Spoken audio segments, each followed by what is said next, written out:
Bon, je viens de finir How I Met Your Mother. 9 saisons, 208 épisodes, 4576 minutes de ma vie passées devant mon écran à vivre une vie qui n'est pas la mienne.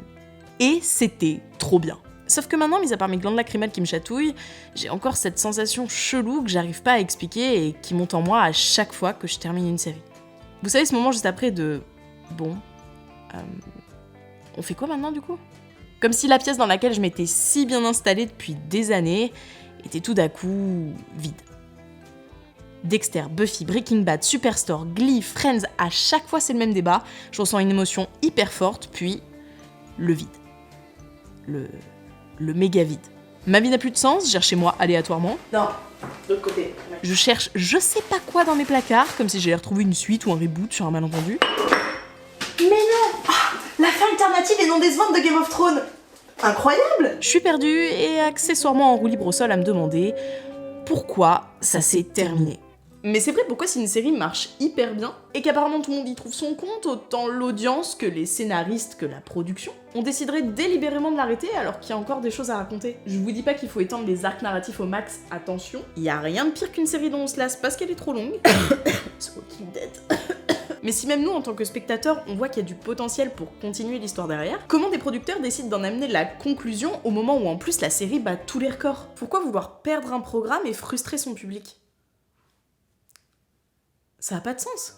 En fait, tout mon cheminement de pensée, là, il a commencé à se poser dans ma tête à partir du moment où je suis allée à Cannes Series avec Air France. Le Cannes Series, c'est un festival de séries incroyable, je pense que vous l'auriez pas deviné sans moi, où sont mis en compétition des séries internationales qu'on voit en exclusivité avant leur diffusion. C'est trop bien parce qu'on est dans une salle de cinéma, qu'on regarde les premiers épisodes de la série avec le cast, et à la fin, il y a un palmarès. Avec entre autres un prix de la meilleure série qui cette année a été remporté par The Lesson. Yes! C'était vraiment génial d'ailleurs, merci à Air France de m'avoir invité. J'ai pu rencontrer des actrices coréennes que j'adore, faire le tapis rose, et surtout aller à plein de projections qui m'ont fait réaliser à un moment qu'avant, quand je regardais une série, je m'en fichais de la fin. Je sais pas pour vous, mais perso, les premières séries que j'ai commencé à regarder dans ma vie, c'était soit à la télé ou en replay. Genre NCIS, Charms, Bones, Le Caméléon, Alias... ce genre de série-là. Donc un peu bêtement, j'ai jamais considéré qu'une série devait avoir une fin pour avoir un intérêt. Je kiffais juste l'épisode et avec le cliffhanger de fin, j'attendais impatiemment le suivant. Mais j'avais pas hâte de la fin. C'était pas le but de pourquoi je la regardais. Alors qu'aujourd'hui, si tu me tisses pas un peu la fin, il y a des chances que je regarde pas. Parce que j'ai la flemme de regarder un truc de what 1000 épisodes qui potentiellement va finir en queue de tourte. J'aurais trop l'impression d'avoir perdu mon temps. Voire même maintenant, je préfère les mini-séries, genre Le Jeu de la Dame, parce que je sais que la conclusion est pas si loin du moment où j'ai commencé. Donc comment en 20 ans on est passé de « Oh, 10 saisons, ça va, c'est pas non plus hyper long », à « Est-ce que 12 épisodes maximum, c'est possible ?»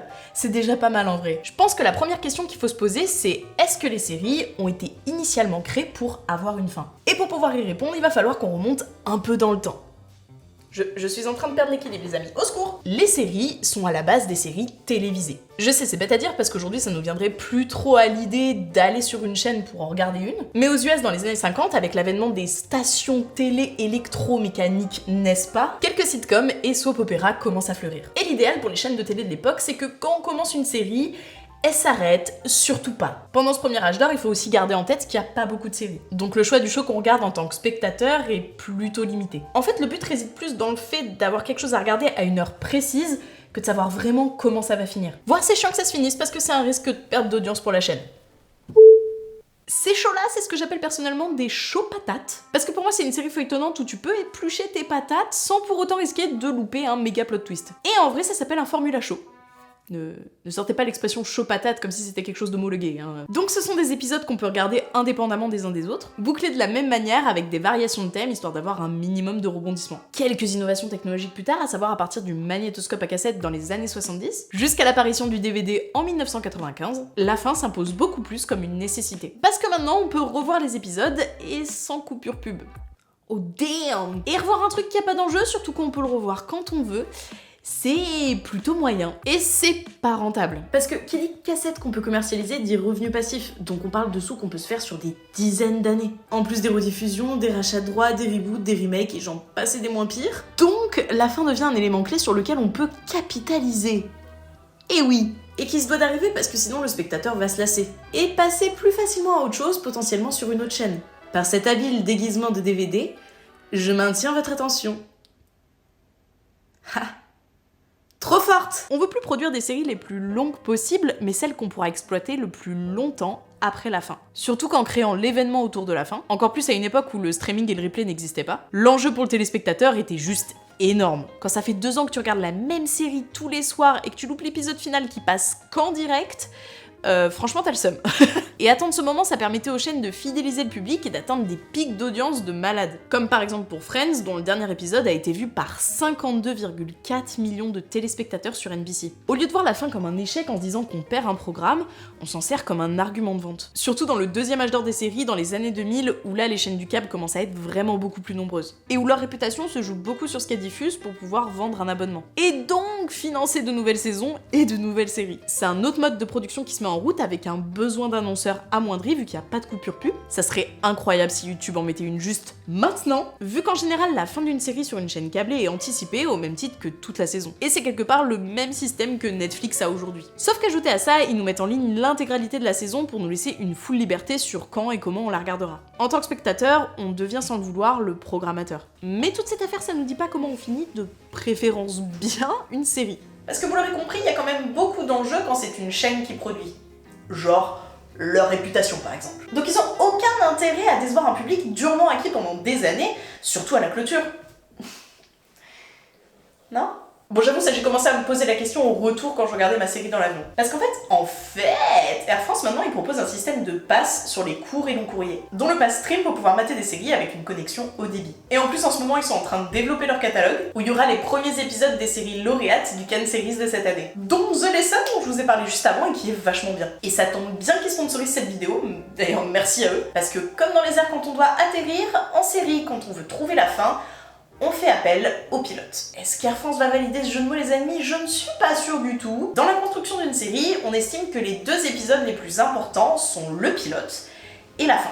Parce que beaucoup d'éléments qui ont été posés à l'entrée se doivent d'être détruits à la sortie. Tout simplement parce qu'une bonne fin de série n'est pas étudiée pour nous satisfaire. À quand une vidéo qui s'intitulera Pourquoi les scénaristes sont des fous sadiques?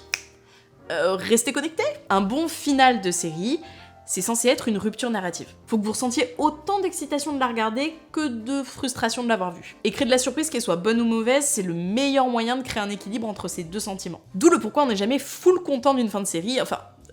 si vous avez des contre-exemples en commentaire, n'hésitez pas à me les mettre. Personnellement, je sais que j'ai toujours une partie de moi qui a envie de crier très fort dans un coussin. Voilà. Et c'est l'idée de provoquer une catharsis pour qu'en tant que spectateur, on puisse passer à autre chose. Faut être un chouille dégoûté de l'histoire pour que notre cerveau comprenne que c'est terminé, mais pas assez pour ne pas vouloir y revenir et revoir la série en boucle 45 fois comme on le fait tous car nous sommes des êtres humains extrêmement nostalgiques et prévisibles. Donc on pourrait conclure en disant qu'une bonne fin, c'est une fin qui donne envie de réexaminer le début.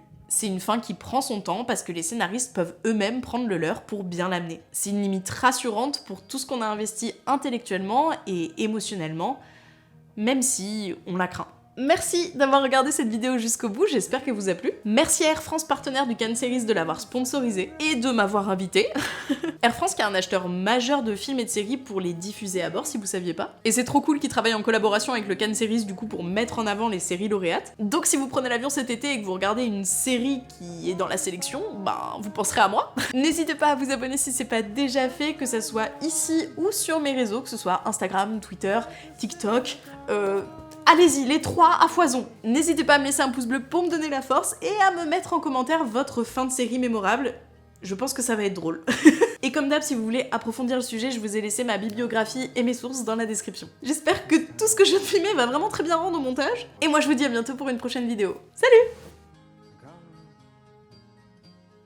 Come sit down on the fence in the sun.